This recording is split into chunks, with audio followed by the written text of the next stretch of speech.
Hey YouTube, it is league turnover today. There are two leagues on right now, Willpower Cup and Ultra League. So Ultra League this afternoon, I'm going to take a look at Annihilate and Primeape with Rage Fist because they have jumped up the ranking. So I'm going to look at those for the analysis there.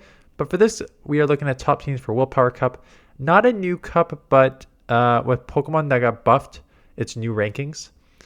So it's 1500 CP, so a great league, fighting, psychic, and dark. So you know, when with these three typings, it's always one beats one, one beats one, one beats one, and they all lose to each other. So psychic super effective against fighting, fighting super effective against dark, dark super effective against psychic. So basically, what it comes down to is whose secondary typing is going to outpower the rest, and that's basically how these limited metas work. So, not surprising. Basically almost all the Pokemon you're seeing on the top have secondary typings that are helping them become so dominant, right?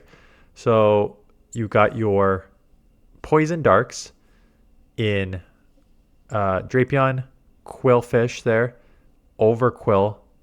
I'm pretty sure Overquill is both. And then other poisons, Skunk Tank, which is Poison Dark, Grimer, Poison Dark. Right, so a lot of Poison Darks, and not surprising that Poison Dark is one of them, because you have your Dark, which resists the Psychic.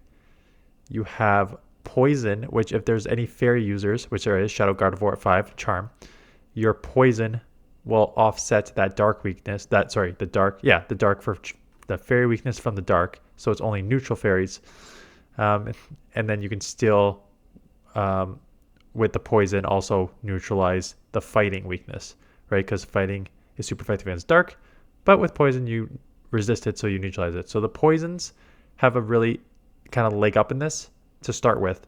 Put on the fact that these are also some boosted Pokemon here. Poison Sting at Drapion at 1 and 3, Poison Sting at Quillfish at 2, Skunk Tank at 9 and 10 with Trailblaze is boosted. Right, so there's a lot of boosted moves in here as well. So that is why the poison users are so high. Drapion and Quillfish in particular, because the poison sting got buffed, extremely fast charging already with more hits harder, not hard hitting, but hits harder. And then you have two very quick moves in Aqua Tail, and then Drapion. Why it's better ranked? It's because you have your Crunch, Stab Crunch, which is just a hard hitting move, quicker to get to, and the Ice Beam's a little longer, and I think it's non-stab on Quillfish. So that's why Drapion's so high. That's why Quillfish is second. And Overquill, same thing, except with Overquill, same Aqua Tail, same Ice Beam. It is the evolution of Quillfish, the Hisuian Quillfish. And instead of Poison Sting, it's running Poison Jab. So what that means is way harder hitting fast move, but slower to the charge move. So with this Pokemon, you're probably just going to be Poison Jabbing and the Aqua Tailing almost always. Maybe you can get to the Ice Beam on like Mandibuzz, but for the most part, you're probably just Poison Jabbing and Aqua Tailing all the way down there. And I talked about Skunk Tank and Grimer. These are just also Poison Jab users that take a while to get to their moves, right? So they're Crunch users and Trailblaze, and Crunch and Sludge Bomb, so a little slower to get to the moves, which is why with Poison Jab, Aqua Tail, it's a little faster. And then these Poison Sting users are much faster, so that's why the other poisons are a little lower. Let's go to, let's just finish the darks first, because these are all poison darks. Let's finish the darks. So let's go to Mandibuzz. Snarl, Dark Pulse, Aerialist. If you watched my stream yesterday, thanks for joining. If you haven't, you can go check out the live tab under my, on my channel. You can watch that stream. You'll know that on the team that I dominated with, had Mandibuzz, and I switched Snarl for Wing Attack. Sorry, it doesn't have Wing Attack. It has Air Slash. So I took the fast move of Air Slash, which is a flying type fast move. So what is the trade-off of that if you want to run it here? I ran it there because I've seen primates everywhere. And then I've seen a lot of fairies. So that just having Air Slash, you can actually hit neutral and super effective against those two. So that's why I changed it in the Open Gray League. The recommended moveset is Snarl here. Now, when you have a recommended moveset of Snarl, but your top Pokemon are all darks, and there's a lot of darks on this list, I think that Air Slash may be better on Mandibuzz. So I know Snarl is recommended because it charges faster and then you can Snarl Airlace faster, but I kind of imagine that the Air Slash is just going to have a lot more play. Yes, you lose the super effective Snarl against the Psychic Pokemon, but Snarl's not really a hard-hitting move to begin with. It's mostly fast charging, so I think that you can kind of get away with Air Slash. That's my guess. And then you got a lot of the other darks at the bottom: Sableye, Umbreon, Raticate, and Galarian Moltres on 14. And I think what it comes down to is these Pokemon are strong in and of themselves, but when you have a bunch of dark Pokemon on the top, a lot of your moves here are going to be resisted, right? Sucker Punch resisted on Moltres, Shadow Claw and Foul Play resisted on Sableye, Snarl and Foul Play resisted on Umbreon, so you got to go last resort. So I just think that like when your main moves of these dark Pokemon are dark type moves, you kind of put yourself in a tricky situation.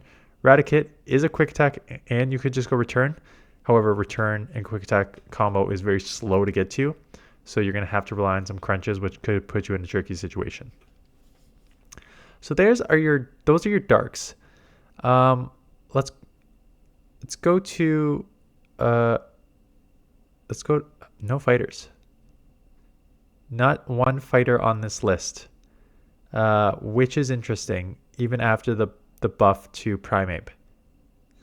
So why is there no darks on this list? I think there's a couple reasons. Sorry, no fighters on this list. I think there's a couple reasons. One is you do have some. Actually, let's go to the Psychics and I'll show why. So there are some Psychics on here, and some of these Psychics have Charm.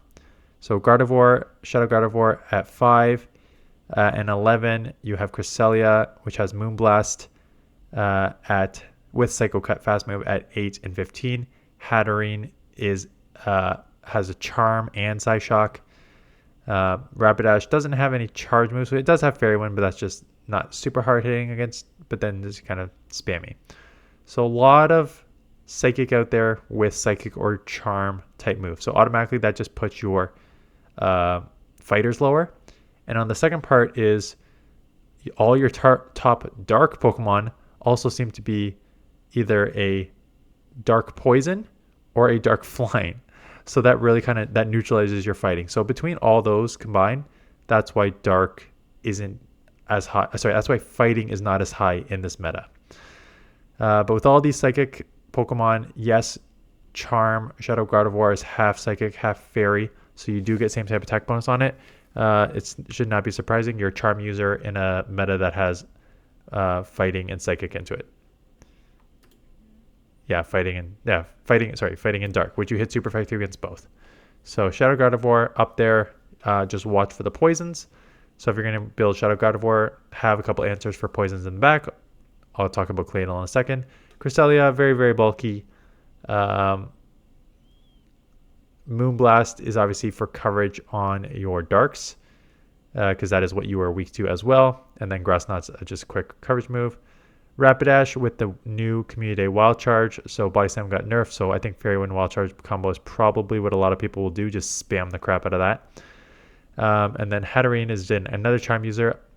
I don't know if it gets Stab on it. Maybe it does. I forget the secondary typing on it, but it gets Charm, so it's another Charm option in this meta. And I think the only one I have not gone over is Claydol. And I always laugh when I see Claydol because Niantic has tried to make Claydol meta relevant for like 12 seasons in a row and failed every time until it gave it a buff Mud Slap, and now it's like got some more, has a little more play. So buffed Mud Slap in a meta with a lot of poisons. That's all you need to know, right? It is a Psychic Pokemon, so it is weak to Dark, but Mud Slap and Scorching Sands outside of Mandibuzz as the flyer should be neutral to super effective across the board on a lot of things. Oh, and Moltres, any flyer, right? But you do have Ice Beam for coverage there. So I would expect looking at this list, and I for sure have Drapion, Quillfish, and Claydol on some teams. I would expect a healthy dose of Drapion, Quillfish, and Claydol out there. And I've got some other Pokemon. We're going to look at them on some teams. And let's go right into that. So I did put a fighter in. Drapion, Primeape, and Mandibuzz.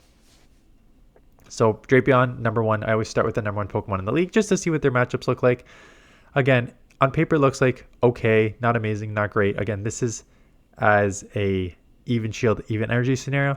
If you use it as a safe swap, it will grab probably even more matchups, being at like 1 or 2 poison stings ahead. Generally, it's going to be a very, very, very safe Pokemon in this meta. I would expect a lot of people to be using it. So I also tried Primeape. Like, we just had a thing for this. It is the best fighter. Let's see what its matchups look like. And Primeape, again, there are some fairies, but you're going to lose those. But outside of that, there's a lot of darks in this meta, right? So even against the poison ones that are half dark, you'll neutralize the close combats, but those are still neutral close combats, which are still going to hurt. And then the other one is Psychic, which you now have a super effective Rage Fist for. So I think that Primeape, even though it was not in the top 20 ranking, will have play.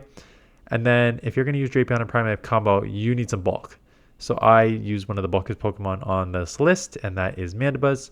I used it with Snarl, the recommended moveset here, but I think you can get away with using, like I said, Air Slash. So a couple spammy Pokemon with a bulky Pokemon in the back to absorb some of that shield, so that damage. Hoosian Quillfish looks pretty similar to Drapion, right? Lot of good matchups, not a ton of bad matchups, no hard losses. It's just the Poison Sting Aqua Tail combo is just going to be very, very deadly in this meta. And then Claydol, because look at all those poisons at the top, and let's take them out. So take them out, and then I put in a Shadow Gardevoir, and I put in a regular Gardevoir. I would probably use Shadow if you have it. Like, if you're going to be a Charm user, I just didn't put it in because not everyone has it. But if you're just going to rely on your fast move Pressure as a Charm user in a limited meta, you really need that extra damage. So use the Shadow if you have it. But basically just to dominate everything that's not poison. Anything that's neutral, you will do a ton of damage on. So Quillfish and Claydol to try and absorb damage and slap with the Mud Slaps and probably grab shield pressure. Quillfish to spam and grab shield pressure. And then if they don't shield, you can potentially just out shield and charm with the Gardevoir in the back. So team number 3. Whoops. I went with Overquill because it was one of the top ranked. And again, this is just the evolution of Quillfish that we just saw, but with a poison jab. So same, I think the exact same typing with the poison jab, harder hitting poison jab, still a spammy charge move. And a great sort of simulation here. You got a couple weaknesses down there, and I put it with Crest for a couple reasons. One, Overquill is going to be probably a little glassier, and Crest has got some bulk, and to cover some of your fighters and stuff that Overquill is. I don't think Overquill is a dark poison, but let me just confirm. Let me just confirm that because I know that Quillfish is a dark poison. Like Drapion. Nope. Yes. Quillfish is a dark poison, so I would assume Overquill is the same. It is a dark poison. Okay. You are dark poison, Overquill. Only one weakness in ground. But yeah, your stat product is 131 attack, 106 defense, 121 stamina, 1700 overall. So definitely on the less bulky side. So built it with some bulk and crest to handle your fighters as well. And then also Claydol, because Claydol will hit super effective with the Mud Slaps. And then I was looking through other Pokemon. I'm like, Skunk Tank.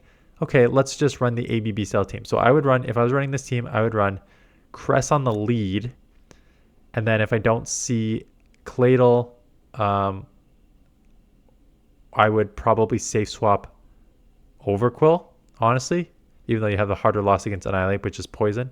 Which is Ghost, so it resists your moves. But like, Skunk Tank is a poison for move too. So I would safe swap Overquill, try and chip a bunch, lose, Crest come in, and then Skunk Tank to switch in the end. But again, Annihilate could hit super effective against all three potential. Neutral with the close combats and stuff against Skunk and Overquill, and then super effective with the Rage Fist against Cresselia. And the last one, again, like ABB style, weak to fighting. So Raticate and Charm. Fighting and Charm, Raticate, Pangoro in the back, and Poison, Galarian Slowbro in the lead. So Poison lead. If you don't see a fairy, you don't see a fighter, pick your poison, as they say, or pick your dark, I guess I should say in this scenario. I would personally go Raticate because I think with a quick attack and having a return, you have more chance to like nuke something or grab a shield. And then I punish with Slowbro, and then Pangoro run free in the back. I don't have Pangoro, so cannot run the team. But if you do, open for suggestions. So, what do I expect? Can I try putting together can you put together a double charm fast move damage team? Yes.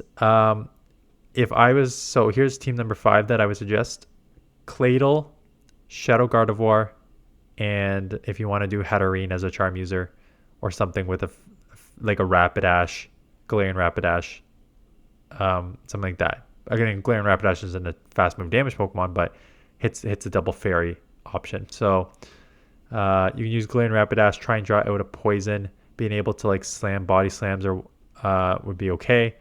And then Claydol as your mud ground type Pokemon with mud slaps will take out the poison, and then your Charmer will roam free in the back. I expect to see a team like that. I expect to see a team with like Drapion, Quillfish, and Mandibuzz, or something bulky like Crest, or like something bulkier, because those two are just extremely safe. You can, if you can do a super spammy team, Drapion, Quillfish, Rapidash, something spammy like that.